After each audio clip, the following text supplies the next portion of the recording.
जय श्री राम। प्रयागराज महाकुंभ 2025 से शुरू हुई एक कहानी जो अब खत्म हो रही है या अब खत्म होने को है। इस एक साल में मैंने बहुत सारे विरोध का सामना किया है। प्रयागराज से शुरू हुआ था वो विरोध, लगा कि अब ठीक होगा, महाकुंभ के बाद ठीक होगा।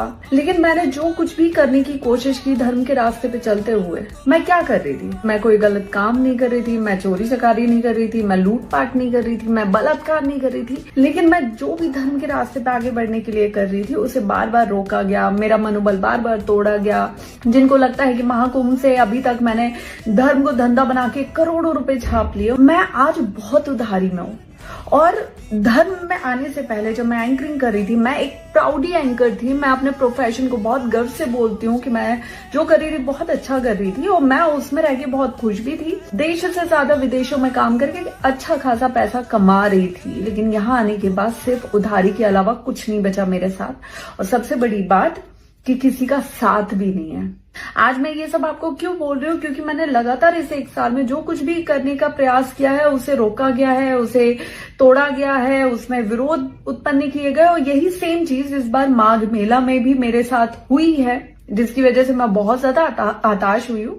जबकि मैंने ऐसा कुछ भी नहीं किया जिसकी वजह से मेरा विरोध किया जाए। लेकिन विरोध करना शायद हमारे देश में यही एक चीज बहुत आसान है। और एक लड़की के साथ अगर आप उसका मनोबल नहीं तोड़ पा रहे हो, कुछ नहीं कर पा रहे हो, तो उसके चरित्र का हनन करो, फिर तो वो टूटेगी ही टूटेगी। तो भाई आप अपना धर्म अपने पास रखें। मैं कोई माँ सीता नहीं हूं जो मैं अग्नि परीक्षा दूंगी। एक साल से जितनी परीक्षाएं देनी थी, जितना जो करना था मैंने कर लिया। अब बस बहुत हुआ।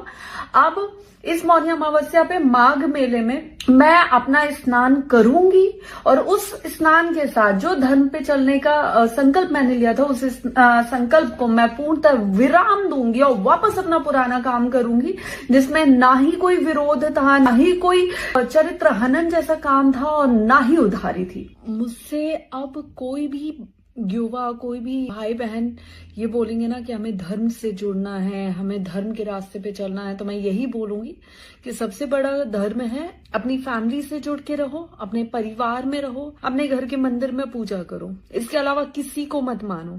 मेरा इस धर्म से जाना सिर्फ जाना नहीं होगा, एक विद्रोही मानसिकता